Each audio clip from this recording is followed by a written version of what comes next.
Where to Hunt podcast. It's okay. Hi, I'm Dan Small, host of Outdoor Wisconsin, and I listen to Where to Hunt. It's okay. I'm Kurt Geyer with Working Class Bow Hunter. I listen to Where to Hunt podcast, and it's decent. It's all right. Hey, this is Bud Fisher with Catching Deers, and I think the Where to Hunt podcast is all right.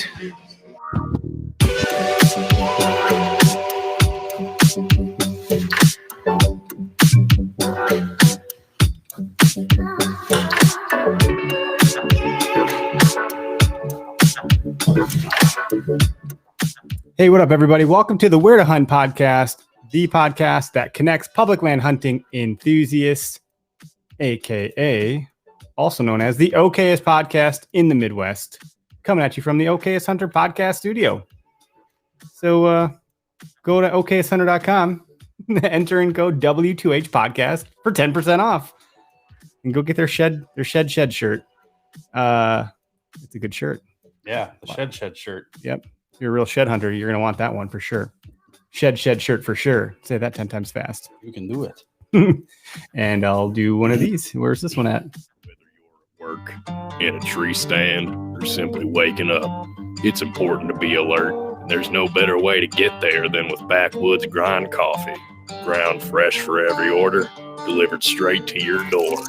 Backwoods Grind Coffee.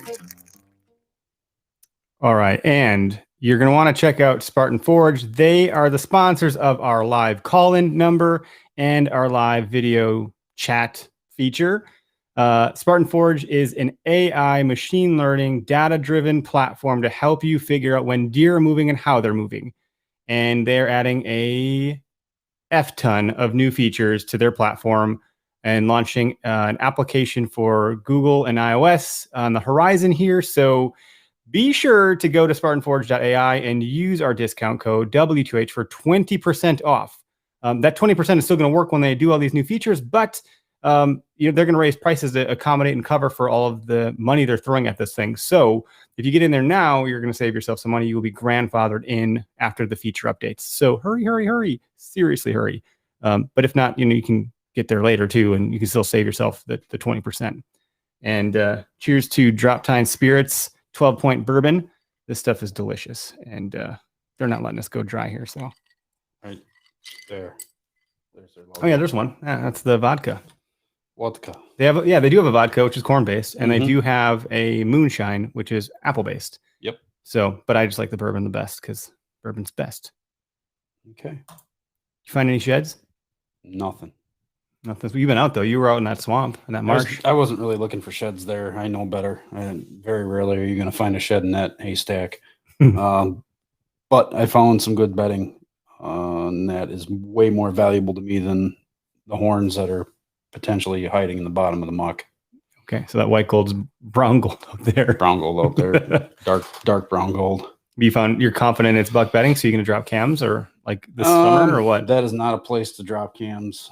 If I'm dropping cams, they're going to stay there until next year because I'm not going in there and wrecking it. Now is the time if you're going to go drop a cam for the season because they're just starting to filter back into some of those bedding areas, at least these ones that I would be potentially hunting. So now would be the time to go drop cameras with very large SD cards and lithium ion batteries in them. Yeah, once the rain starts in April, good luck getting back there. Yeah, especially into some months when you got mosquitoes swarming and stuff. Oh yeah, that's mosquito and deer fly haven. Yeah, no, yuck. All right, we do have our guest with us today, everybody. We're talking today with Marcus Ewing of the Average Conservationist, which is a huge part of 2% for Conservation, also, which Okayest Hunter is also a member of. So I got the pleasure to talk with Marcus under the Okayest Hunter brand. When was that? Like a couple months back, or? Yeah, I think it was. Probably. I feel like it was late last year, maybe. Let's say late December or January. Yeah. Everything's a blur, right? Nothing makes any sense right now. Yeah, that's the truth. Well, welcome to the show, man. We set the bar low. This is the Okayest podcast. So you can swear, you can drink, you can trip up, you can, have an internet problem. We're okay with all those things. So, yours is much more. I appreciate, I appreciate you guys having me on. Big fan of the show. I like the fact that you guys kind of stated from the beginning, you set the bar low, right? That's right. But you're not the reason the bar is low. We are the reason the bar is low. Hey, I'll join the party. That's all right. You're exceeding our expectations already. So, Marcus, where are you from? I'm from Michigan, born and raised here. I grew up in northern lower Michigan, small community. And then now I actually reside in southeast Michigan. So for those familiar with the Midwest, or even if they're not, basically Metro Detroit area. Nice. Yeah. I think Deer Hunter podcast isn't too far from there. Kevin Vestison's over that way. Yeah, I'm not sure exactly where he's at, but I mean, everything down by where I live is kind of, it's like, half hour to an hour, regardless of where you're going, just because of traffic and everything. So yeah, he's probably not too far from me. You guys should link up if you're close like that. That'd be a good one. Yeah, that's a good point. I never even considered that, really. And Kenyon's over there too, right? Somewhere? I'm not sure exactly where he is in Michigan. But yeah, I feel like, I don't know if I would be really, what's the word I'm looking for here? I don't know if I'm the kind of guest that he wants on his podcast, right? Well, maybe. I mean, this is the qualifier for that one. I'm just kidding. It was kind enough to grace us with his presence on our show. So yeah, this is my audition, actually. So he's very giving and very nice. So he was really helpful. He extended himself to us and said, "If you guys ever need anything else, let me know." I was like, "Wow, yeah, absolutely." And he said, "Kudos, by the way," which I was like, "Wow. Oh, tell me more." Yeah, it feels like he's kind of the one that kind of broke the mold for a lot of, like whitetail or hunting podcasts, or maybe it's just like it's kind of the first one that I really started listening to when I, kind of really got serious about whitetail hunting. And, the fact that he's from Michigan, he's kind of around the same age. So there's a lot of those things that kind of draw a lot of us younger generation of hunters into his podcast and a lot of what he has to say. 100%. So, how long have you been hunting? For quite some time. You're out of Michigan, so I'm assuming you're public, or do you have some private access out there? I started hunting at a pretty early age. I couldn't even tell you the exact age, but I know I started hunting with a shotgun. And where I grew up in northern lower Michigan, there's no restrictions as far as like shotgun or rifle or anything like that, like there is in the southern half of Michigan. Started at a young age on primarily public land with my dad and my uncle and my grandpa. And, as I said earlier, I grew up in a small town. Public land was 10 minutes away, right? It was kind of right out your back door. So I did that for a long time. And then kind of as I got older and kind of where I'm at now as a hunter, I'm very fortunate that my in-laws have a decent chunk of land that I'm able to hunt, and have been doing that for probably the last 7 or 8 years, hunting on their land. So that's nice. That sounds like really nice. A little slice of heaven there, huh? Well, let me take a step back. So they own a small parcel that's about 40 acres. And it used to, we would get like 4 or 5 hunters on this. And when I think about that now, it's like, 40 acres, like you'd like to have 1, 2 at the most on it, right? Not to blow it all out and everything like that. But we would just, that was all that we had. So we just, of course there's public, but the group of us, that was just what we did, especially like once rifle season came. And over time, the bordering property started a game reserve around us. So you could like buy pheasants and you could deer hunt out there. And there was like some lakes that you could fish on and stuff. So as probably 4 years ago is when the company or that reserve kind of really took off. And I remember sitting in a tree stand like early bow season, so early October, and there's people bird hunting in like the adjacent field. And there's like BBs coming into like the field that I'm in. Like I can hear them like hitting the trees around me or like the trees on the edge of the field that I'm in.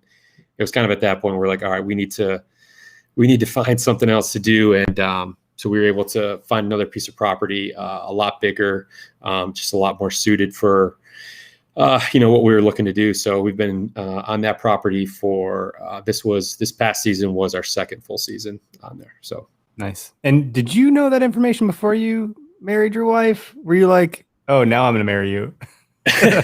No. So it's funny when we first started dating, I knew her brother was pretty big into the outdoors, and he's over the last, half dozen or so years, he's kind of become like your hunting buddy, right? The guy that you shed hunt with, you do all the summer work with. If one of us is in the woods and the other one's not out there, it's something happened, right? Like something came up that you couldn't avoid. So we spend a lot of time together. But no, the property that we hunt now, they did not have when we first started dating. So I guess I got a little bit lucky in that regard. Nice. No, that's good to go. It's always a joke. If you find out someone's got land, it's like, do they have a daughter? Yeah. Well, that's cool. So Michigan, some public land growing up, private land now. So good mixture of both. Yeah. And primarily whitetail from the sounds of it. Your bow, gun, both.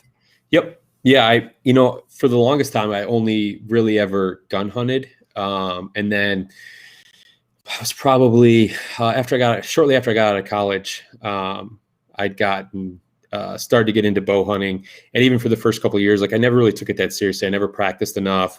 I never did like the little things that you should do to, prepare yourself to be successful in the field. And then, when I met my brother-in-law, and he was pretty big into archery hunting at the time, and I just kind of fell into it and became even more obsessed. I mean, I would much prefer to hunt with a bow than a gun, although I'm not opposed at all to shooting a deer with a rifle either. Yeah, that's similar here. I started with a gun and got a bow in my hand. I was like, yeah, whatever, bow hunting, fine. And now it's a total obsession. And I would rather almost always bow hunt. And guns, it's like cheating now. You bow hunt that much. It feels like it. And I mean, even like how I was able to get my deer this year, I had a very up and down, mostly down archery season. Had some pretty good encounters with some deer that would have been the biggest deer that I've shot. One I just 5-holed. Well, not 5-holed. He jumped the string and right over his back, so it was a clean miss. And then made a bad shot on a deer during the rut, and then finally was able to close the deal with my rifle in early December. So nice. Yeah, there's a couple that I wish if I had a gun in my hand, it would have been game over. But with a bow, it's just a different game you're playing.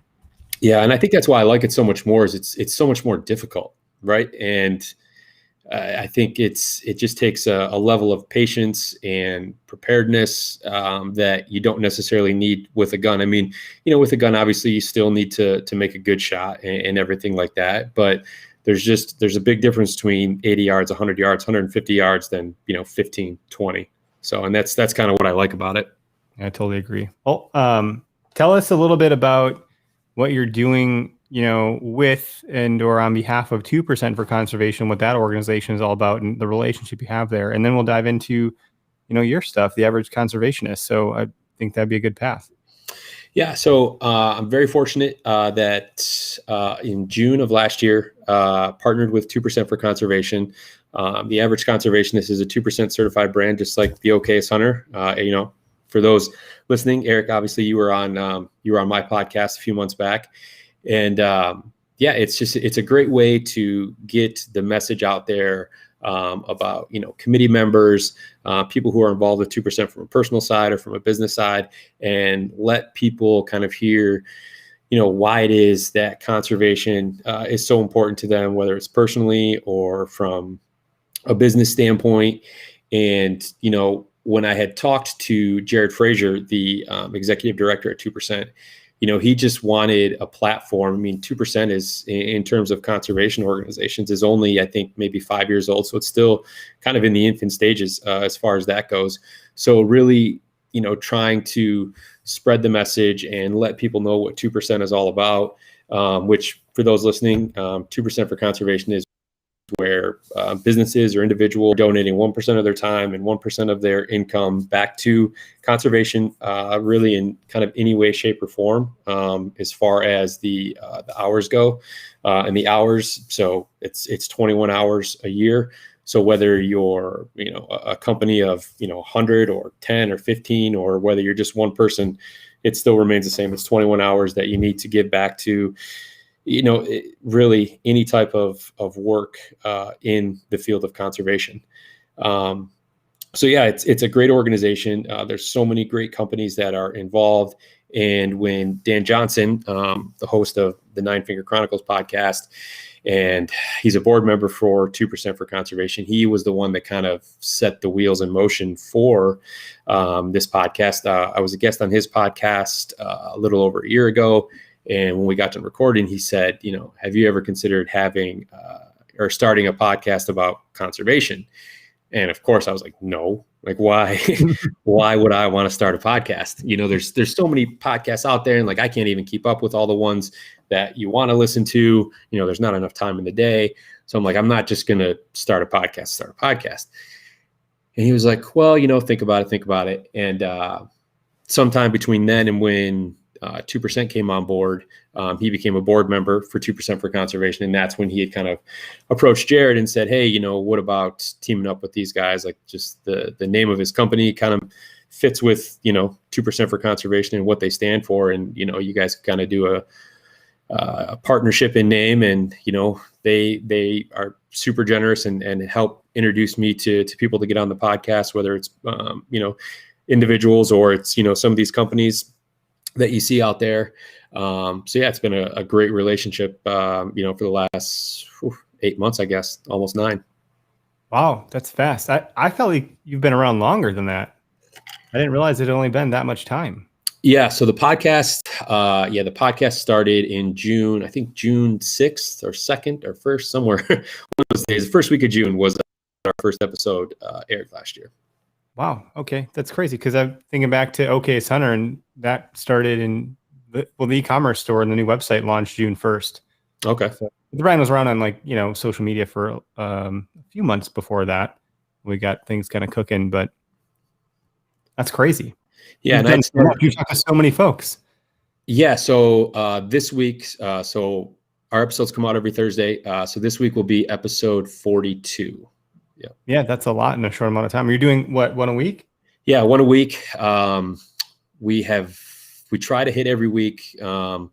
Obviously this year, Christmas Eve and New Year's Eve both fell on a Thursday. And then Thanksgiving, obviously always on a Thursday. So we opted not to air episodes on Thanksgiving and Christmas Eve of this year, of last year. And those are the only days that we've missed. So going well. We haven't missed much either. I think that was it. And I goofed on a day because I double booked myself for something else recently. So, it wasn't even a night off, unfortunately. You're good at double booking. Yeah, call me the double booker. It's just, there's a lot going on. And you have these invites out, sometimes people don't get back to you, and then all of a sudden they'll get back right around the same time. And it's like, shoot, there's 3 that I'm waiting to hear back from. And then they just land. And it's like, well. Yeah, I know all too well how that goes. It's tricky. Yeah, usually it ends up working itself out in the end. But yeah, there's been a couple times where I'm like, I've kind of set something in stone with someone who's been very prompt, very responsive. And then someone who I've emailed, a week or two before, they'll get back to me and they're like, oh, hey, by the way, yeah, tomorrow works great. Like, just, send me a link, send me whatever you need to. And it's like, okay. So you have to, very politely ask the other person, hey, something came up. Can we reschedule for next week or for tomorrow or something? So the podcaster's dilemma for sure. And we're just a bunch of goofballs over here. So, but let's talk more about the average conservationist and, what that means to you. I think I want to really air this topic out for the duration of the show, and I'll post a link in the chat. If anybody wants to hop in via video, we'll take one at a time. If you are open to that and comfortable, feel free to jump in here and chat about conservation with us. You can also call in the number on the screen, the 262-757-4122. But with that, your podcast is, the maxim is conservation. And so really at this point, I don't know, Greg, I'll let you you're more of a conservationist than I am by a lot. You are a big believer. You are a practitioner. I am too, but you are just more, and I think you understand at a better level. So I would like to have you two talk about it more than me. Okay. You're really going to let me take the wheel of the ship here, huh? Well, you're not Yeah. Jesus. Well, let me preface this by saying I am Don't walk on water. average conservation. I am not an above average. I am See, not an and expert. I am an average. You might be average conservation. here. We might be below average here. I don't know. I've gone out and helped a couple of local organizations in my time. Waterfowl Association, Wisconsin Waterfowlers Association. So we did a bunch of work locally to where I live, and it involved like getting chainsaw certified through the DNR. Okay. Cutting down bad trees that were blocking up waterways, cleaning up boat launches, building wood duck houses, building mallard nests, going out into the lakes and putting these nests and boxes up. My buddy and I took his duck boat out on a lake that typically you can't take boats out, but we had like a get out of jail free card from the DNR just to be able to go and remove all the floating cattail bog that were plugging up the canal. So canoers and kayakers and kids fishing could go out and do that. And we've done a lot of stuff like that. What's something that you've done? I mean, aside from, there's a lot of things you can do for conservation, right? There's, backbreaking work, which is kind of the stuff that I'm into doing. And then there's, getting involved with raising money. The philanthropy or whatever. Yeah, the philanthropy of it. Yeah, so it actually works out pretty well. And like you were saying, Greg, like that's like the beauty of conservation, right? Is it's like this all-encompassing thing where, you can pick up trash, you can, like you said, work on habitat restoration for waterfowl. Like for me, a lot of I definitely like to get boots on the ground when I have the opportunity, right? I was last year was kind of a rough year in terms of like a lot of cleanups and things like that, just because COVID and all the restrictions. A lot of these organizations couldn't hold like events or anything like that. So last year was tough. I was able to participate in a local watershed cleanup of a riverway that's close to my house that is a tributary to one of the trout streams that I fish is a tributary to this river. So I was able to go out there and spend a day with a local organization cleaning up. But then a lot of the way that I like to try to kind of practice conservation, obviously, is through the podcast and helping people or helping other people spread the message about what they're doing. Because a lot of times the work that these companies are doing is on kind of a much larger scale, really than what I'm able to do on my own. Sure. That makes sense. Spreading the word is a big part of conservation. Yeah, absolutely. And, I'm hoping that as this year goes on, that there will be, more cleanups and different things like that, where I'm able to, get my hands dirty. And that's one of the bummer parts about, where I'm at is a lot more of I feel like bigger jobs or bigger things that you can do are, quite a ways away from where I'm at. So trying to, just schedule things and make sure that you can make it work. Sometimes everything has to fall into place. Yeah, I hear you there. I get invites to go back with that group all the time, and you find out that they're doing work 5-6 counties away. It's like, man, I don't have time to drive all the way up there just for a half day's worth of work and then come back. Yeah. So I try to stick to my local events, but some of those guys are kind enough to come down and lend a hand, from 4 or 5 hours away in some cases to help clean up an area. So yeah, and kudos to those guys. Yeah, because it's not a you're volunteering your time, right? So it's not like it's you're gonna get a pat on the back and attaboy, and that's what everyone and I don't think anyone that's there or participating really cares about that, right? Like they all just have this vested interest in whatever it is that they're working on, whether it's restoration, stream cleanup, improving habitat for upland birds or anything like that. They're there because they love, potentially or presumably, chasing or trying to hunt that animal. Absolutely. Through the OK's Hunter and our partnership with 2%, I have to get my hours in, right? The 1% of time, we're not committed all the way yet there. And so I have a business partner 50-50 on that. And, so between the two of us, we'll fill the bucket on those hours at 1%. But I was able to do some volunteering last year. Yeah. Oh, was it this year or last year? See, again, now I don't know where we're at. Oh, it would have been last year. I think it was. It was after I shot my buck. So it was November, probably mid-November. I took my daughter, my 3-year-old daughter, and we went and chopped up and cut down and removed buckthorn from a public property. And it was awesome. It was just great to get out. My daughter saw a barred owl in the tree, and it was just sitting there. And so we got to stare at it for like a while before I decided it was like, all right, I'm done with this. I'm going to fly off. But, like just being out there and having her with me was really great. And knowing that I was giving my time intrinsically was better than anything else. Like it was just good to get out and meet people that cared about the environment and were out there doing stuff. I was the only guy that was a whitetail hunter. So as I'm on the property, I'm like, it is not a public access for hunting property. And it was a beautiful property. I'm like, there are deer out here. I found some huge rubs. I was like, oh man, look at these freaking rubs. This is nuts. And I was like, dude, it's not huntable, but they didn't care. They're like happy to be out there doing stuff for nature. So it was cool. Yeah, and that's what I found in the one event I was able to participate in last year, this local river cleanup, were the amount of people that came out. I mean, this is sometime during the summer, so I feel like everyone was still on, kind of high alert with everything, and they did a really good job at the time of keeping everyone distance and making sure everyone had face coverings and stuff like that. But I mean, there was probably 50 or so people out there, awesome. On a Saturday morning cleaning up a river. And, I'm willing to bet that over half of them don't fish or anything like that, but they whether they enjoy the area surrounding the river, they like to take walks up and down, the path that leads along the river, whatever the case is, they wanted to make sure that it was in its best possible, shape. And they were out there, giving their Saturday morning. So it was awesome to see the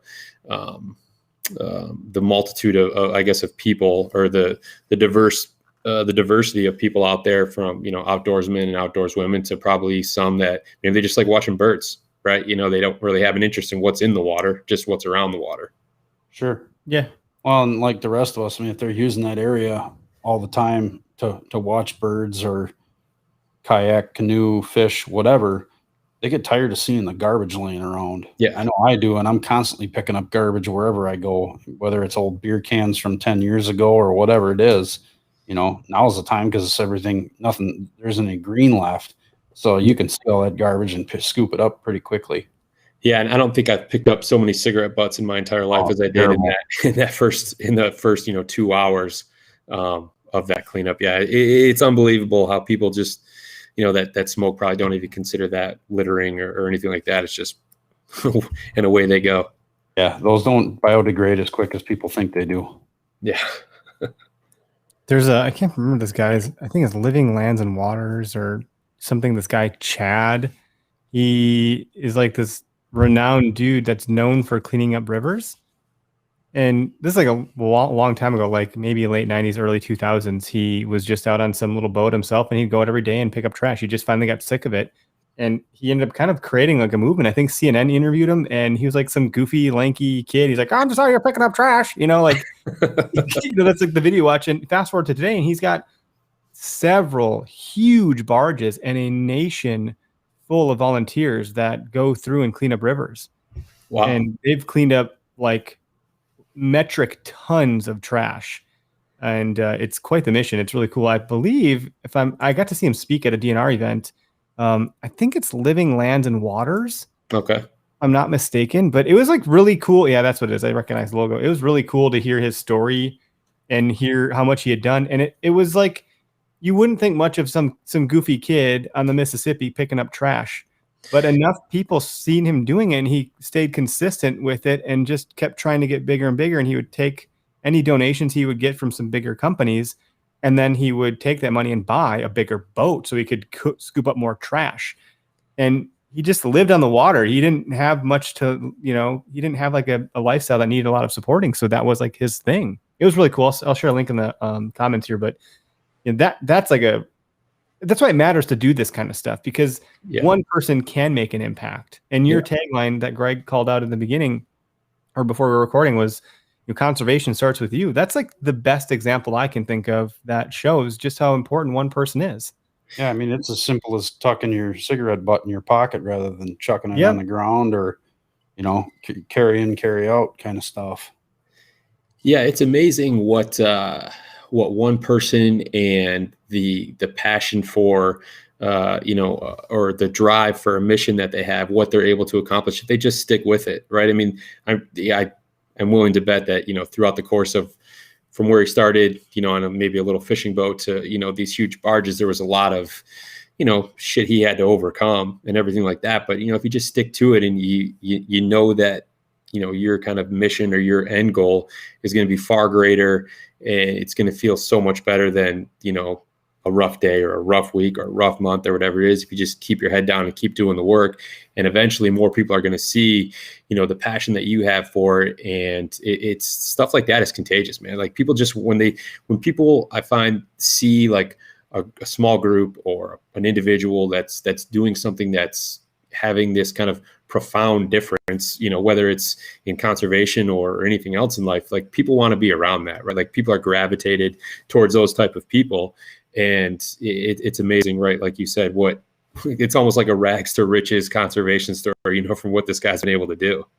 Yeah, no, it definitely is. And I think he's just rich with joy from the difference he's been able to make and the impact he's had. I mean, yeah, I can't even imagine the amount of wildlife he saved by picking up all that trash. Yeah, it was cool to see. So that's definitely a good example. I mean, the impact I'm making is minimal, but it's cool because I'm thinking about the revenue like OKS Hunter has generated so far, and 1% of that is going to go to 2%.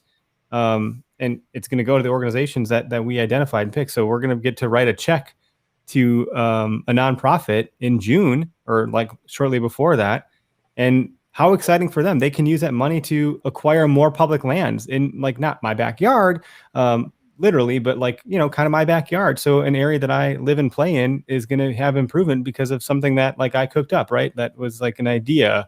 And now it's like can be something, and there's a mission behind that. So roping it into conservation that makes me feel intrinsically rewarded by that, where it's just, there's a greater good there. It's not just some self-serving thing.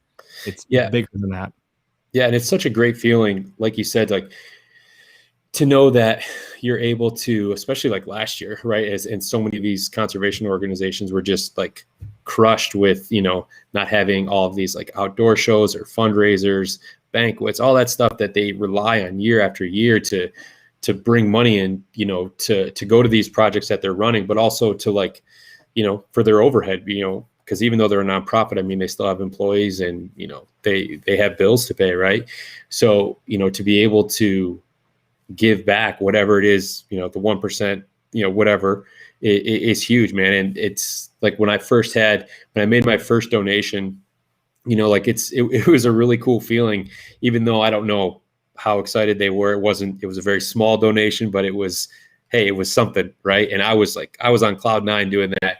And, as I've gotten into things further and kind of, on things that I'm passionate about in terms of conservation and the organizations that I like to work with that I really support what they're doing. That's even like way more gratifying for me because you see how excited they are, and to partner with them and to be able to give back, and especially here in Michigan, to be able to keep a lot of those conservation dollars here where I spend a vast majority of my time recreating it's a really good feeling. Yeah, I agree. What do you think your definition of conservation is? I feel like it's kind of a hard thing to define.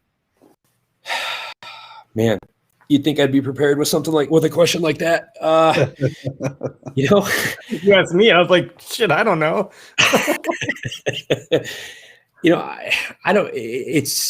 don't know that there is like a great definition, right? I think it's just doing whatever it is that you can to leave something better than you found it, right? Or to make sure that it's in the same condition. Well, no, because sometimes you find stuff in shitty condition, right? So I think it's doing whatever you can to leave the habitat or the wild places that we're in a better position than what we found them. Because, what really kind of sparked like all of this for me and was, I lost my father almost like 11 years ago. And that was kind of what drove me like back into the outdoors as when I was younger, because you know, kind of taking a step back here, but you know, like in high school and then in college and stuff like that, like hunting and fishing, like all that stuff just kind of took a back seat, right? Like there's just, I mean, you guys know how it is. There's just, there's so many other things you want to do, you know, girls, friends, sports, all that stuff. So it's like when the weekend comes around, you know, your dad's like, yo, like, let's go out and, you know, steelhead fish, or, you know, let's go, you know, whitetail hunting, you know, tomorrow morning or something like that. It's like, no, man, like I played a basketball game last night or something like that, or I want to go out with my friends. Like, I don't want to get up and do that. And then, you know, when that's not there anymore, it kind of like sparks this like nostalgic feeling inside. Right. And then you start to think back on, you know, all like the lessons that, you know, whoever it is that got you introduced to the outdoors instilled in you and made you love it and want to do those things. And that was kind of what flipped it for me, was like, man, and then I had kids, and, you know, I just can't imagine a world where they're not able to experience the same things that I am, whether they want to hunt or they want to fish, but at least to have that opportunity is huge. And I just couldn't imagine them not having that, you know? Right. Really, conservation's about paying it forward. I think that's probably the simplest way to sum it up. Pay it forward. Yeah, that's spot on. Absolutely. Yeah, we talked earlier about some of the people that are making a big impact, you know, from an influencer perspective. I think Sam Soul's one that sticks out to me probably most, like when you talk about paying it forward, he's done just such a magnificent job of using his platform for good, and also like deploying a good chunk of creativity to the methods in which he takes. I just think he's done just a super good job, but we all can't be that. And you know, it's not that you would ever want to compete with it to begin with, but you know, he's taken a path down life that is living a life that's, I think, really fulfilling for him. And there's others too. Randy Newberg and some others that I don't know. Ranella, Shane Mahoney. Yeah. I mean, Shane Mahoney, if you want to just listen to someone tell a story or talk, that's a pretty good voice to listen to. Mm-hmm. Shane Mahoney. And Ranella, gosh, he's done, say what you will about the guy. I know people have different opinions, but he's reached more non-hunters than anybody in the space that I can think of that's tried to bridge the gap and actually succeed. I mean, getting that show on Netflix was a big freaking deal. Putting out those cookbooks is a big deal. And he's done a great job. Yeah. And going back to what you had mentioned about Sam. So obviously there's a lot of similarities in Public Land Tees, Sam's company, and then the Average Conservationist, my company. And like when I decided to start the Average Conservationist, I mean, I had this idea. I was like, oh, you know, like I like shirts, I like hats, like, yeah, like let's start an apparel company, right? Like how hard can it be, you know? And sure. I knew some people that were that worked like for apparel companies that did like screen printing and embroidery, like all that stuff, right? Like, and so I started like doing some research, and that's when I came across Public Land Tees. So I remember like reaching out to Sam and just being like, hey, you know, this is who I am. This is what I'm starting a company called this. It's similar to yours. Like, you know, it's almost like, hey, don't be mad at me that I'm starting a company like yours, right? Like, I know you've been doing this. And then you said, I'm not going to buy a bus. I'm going to buy a train car. Yeah. But you made a very good point where like, you can't compare yourself to guys like Sam, because I mean, first off, Sam's an awesome dude. Like I was able to have him on the podcast, and I've talked to him a few other times, and the creativity that guy has is incredible, right? I mean, he's got this new project that he's going to come out with that he told me about that he hasn't launched yet. So I'm not going to say anything, but it's just, you know, after he told me, I'm like, shit, man, how'd you come up with that? Like, that's just such a great idea. And, you know, the Stamp It Forward project that he did, and, you know, the money that he's raised for waterfowl and for wetlands and everything like that over the last 2 years is, for one person, is incredible. I mean, I think it's upwards of like $65,000, almost $70,000, like just on his own with this Stamp It Forward thing. So yeah, guys like that are, you know, people who change the culture in terms of conservation and really change the conversation, I think, too. So yeah, those guys are definitely ones to look up to in terms of conservation. Absolutely. Like right when he started doing that Stamp It Forward program, like he started it and then we had him on our show. But I remember going, "What are you up to?" And he just out of the blue, he's like, "Here, call me." He sends me his phone number through Instagram. So I call him like, "Dude, what's up?" It's like, "Hey, this is what's going on." So he filled me in on the whole deal. I'm like, "That's pretty sweet." Yeah, spread the word, and then he off and running. So he's good at like saying what he's gonna do and then doing it. Yep. He's an executor. He can execute a plan. Like getting that bus is a big deal and outfitting, and now the van. Yeah. And their plans for everything with all of that. It's just like it's a way to garner attention and get people to stop for a second, like, whoa, what's going on here? And once they do that, now you have their ear, and then your message can actually resonate. So his campaign style is just, it's fantastic. And he's got a lot of flexibility and a lot of relationships that he's built that he can leverage and cash in on some of the social equity that he's generated. So when it's come time to like do something, he can reach out to these brands and be like, hey, can you hook us up with A, B, C, D? And they're like, sure thing, Sam, because he's proven that he's reliable in doing things like that. So they'll get the exposure, and then as a result, he'll feed it back into conservation. It's freaking awesome. Yeah. And, I think like that's, and I think, like what you see from Sam is what you get, right? Because social media is kind of how most of us interact, right? With people who we know on a day-to-day basis. But, and I was telling him, like, Sam, like, I don't know what you're doing, but you literally just told people like, hey, send me $25 to my personal Venmo account or my PayPal, and I'll take care of the rest, right? And people are just like flooding him with money. So it's like he's certainly built like some good equity and some trust with everyone out there. I mean, hell, I donated to it, right? Like, but when I first did, like, I didn't know Sam from from anyone except for what I've had seen on social media. So yeah, like there's just he's going to do good with it, and you want to be a part of it. absolutely. It's good stuff. I mean, there's a lot of folks doing good. I mean, Greg, you're talking about like doing the backbreaking work and getting your license to operate a chainsaw from the DNR. And all it is a program. You go through a couple hours worth of what to do, what not to do, what gear you have to have, a certain type of saw, the brake has to work. There's all these hoops you jump through, but the guy that's there has been out in the field and screwed up and knows what works and what doesn't. Then you get your certificate, and then you go to work. Then the real work begins. Mhm. I learned how to hinge cut trees. I learned how to wedge cut trees. I learned a lot of stuff. those are good skills to have. Oh, You yeah. can build me a log cabin one day. Well, I can drop a tree and hopefully not hit your log cabin. Even more important. Even more important. That's pretty funny. Oh man. So what else do you got going on? Like how has it been for you without trade shows? For you, you talk about that impacts a lot of the nonprofits, but like trade shows, like OK Hunter was going to do a circuit, and then we didn't because COVID happened. So, what are you doing? What's on the horizon? I saw you drop some new designs. They look really fresh. I love them already. So thank you. Yeah. Tell us what you got going on. Yeah. So obviously, so last year I was able to participate in 2 trade shows. I was literally had my truck packed on a Wednesday night, and I get a call Thursday morning, like 2 hours before I'm supposed to leave, that they canceled the show that I was on my way to. Oh. So that was, like second week of March, maybe mid-March, something like that. When obviously the world ended, so to speak. A year ago, right? Yeah. Yeah. Yep. Exactly. Yeah. Almost probably to the day. And I was fortunate enough to get those first 2 in, and that really helped because, like with OKS Hunter, or, any type of retail company knows that like the first quarters, it's always tough, right? Like, especially after the holidays, like people just aren't spending money like they typically do, in the spring and in summer, and then obviously the holidays. So the first part of this year has been tricky to overcome in terms of trying to balance not having trade shows with, still maintaining some level of success in terms of sales and things like that, and raising money.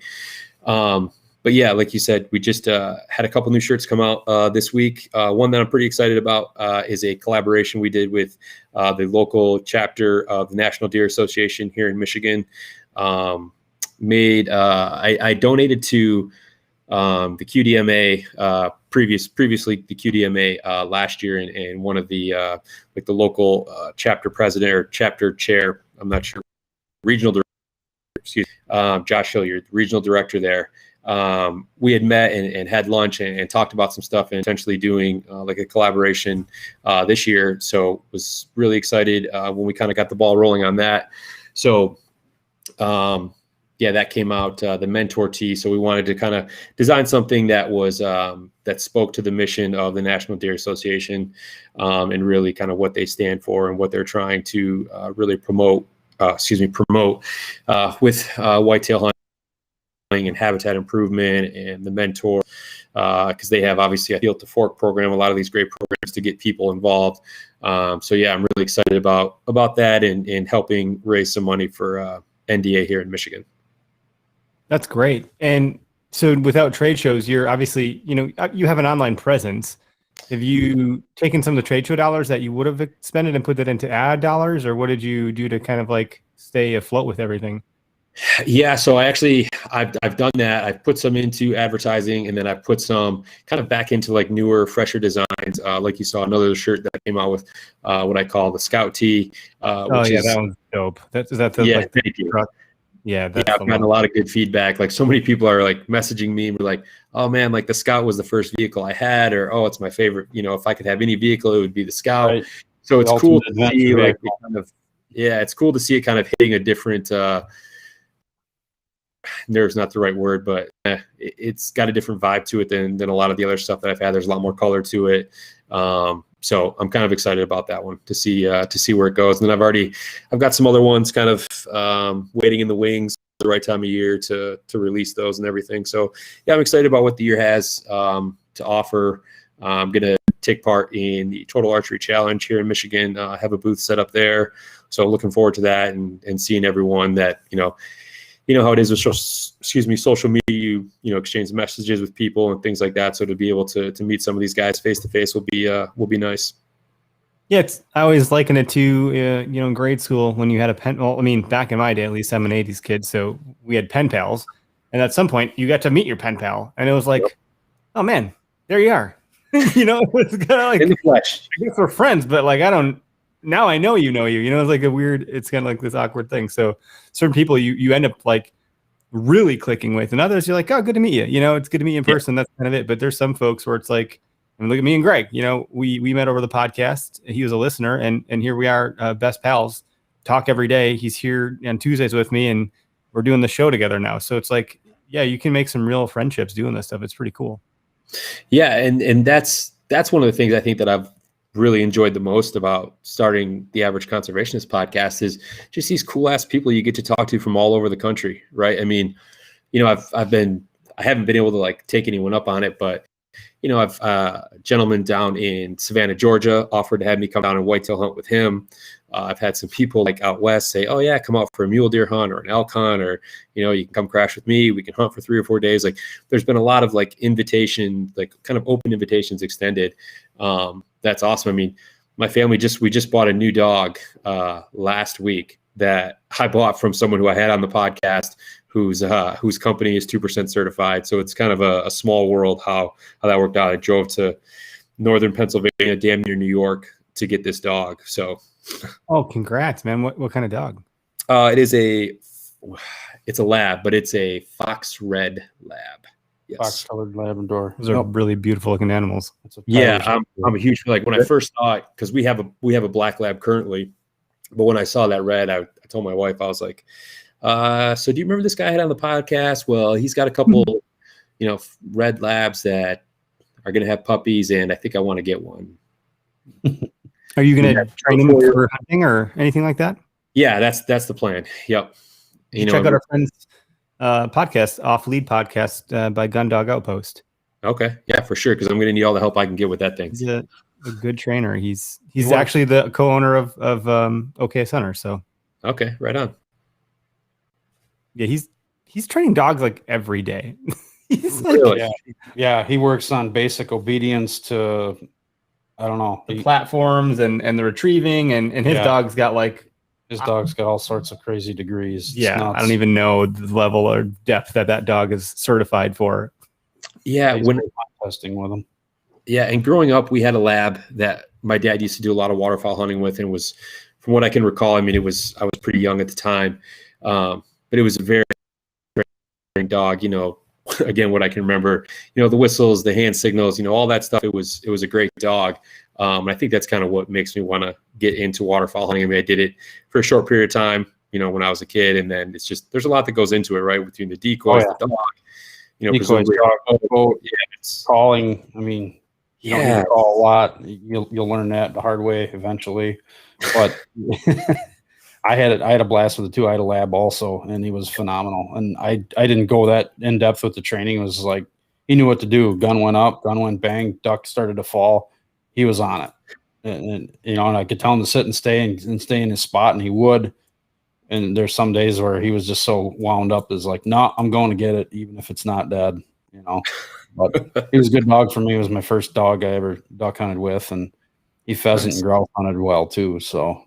Yeah, and that's what I'm hoping to be able to do with this one is do some upland hunting as well. I mean, the gentleman I bought it from, his lab points. It doesn't just flush birds. I mean, it actually points really well. So I'm hoping that there's a little bit of that in this one. That's cool. Yeah, I know very little about that stuff, but I'd say, tell people where they can find you. I'm going to do a screen share here for those that might be watching. So go ahead and tell people where to get at some of the stuff that you have. Yeah, check out the averageconservationist.com. Very simple. It's the same. The Average Conservationist on Facebook, the Average Conservationist on Instagram. Yeah, there you go. There's a couple of new shirts that we just came out with. So and if you got any questions on sizing, anything like that, feel free to. You can reach me through the website. You can shoot me on social media platforms. I'm usually pretty good about responding within a day or so. Cool. Good stuff. Your designs are great. Who do you have a particular company or person that does your designs? You don't have to name them or anything. I'm just curious. They're really good. Yeah. So I've kind of went a few different routes with getting the ideas for the designs are all mine. I'm not a graphic designer by any stretch of the imagination. But usually I can kind of relay to the gentleman who I've been working with recently what I'm looking for, what I like, and then he can, back and forth 2 or 3 times, and we can usually kind of settle on something that we both, that I like. So it's a good relationship. And one of my old college buddies owns an apparel company, so they do screen printing and all that stuff. So I go through him to get all that stuff done. He's right here in Michigan as well, so works out well. That's cool. That's a good, you got a good thing going, man. It's great. I think, the cause is awesome. You have good reach. You're meeting good people. The show is quality, and the apparel is great. The designs you have are really cool looking. Oh, thank you. Yeah. And for those that don't know yet, 10% of all sales are going back to conservation as well. So that's part of how that's the financial part of the Average Conservationist to become 2% certified as well. So you don't make any money at all then? You're just not much. There's no margin left for you, man. So my wife said, she's like, should we increase the prices a little bit? Like, I don't think we're making much money. I was like, you don't worry about that. It's under control. Dancing at night somewhere. Yeah. See these flannels? These are the real money makers. Right when they come off. One button at a time, sweetheart. Oh boy.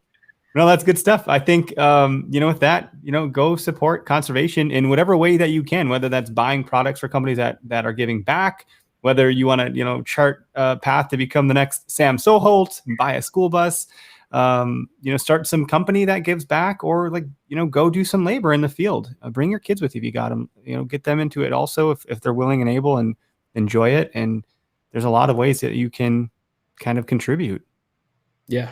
No, well, I appreciate you guys having me on. It was great talking with you. And, I think you kind of hit the nail on the head there, right? Like there's so many things that you can do, whether, it's buying, something from the OKS Hunter, from the Average Conservationist, or just getting involved, in a local conservation organization. Every little bit helps. Yeah. Even buying tags. If you don't even intend on using them, buy the tag anyways. You can go buy a waterfall tag. You don't have to use it. Waterfall stamps pay for more than what everybody really realizes. Yep. That's a big one. Yeah. So thanks for guessing tonight. It goes by quick per usual.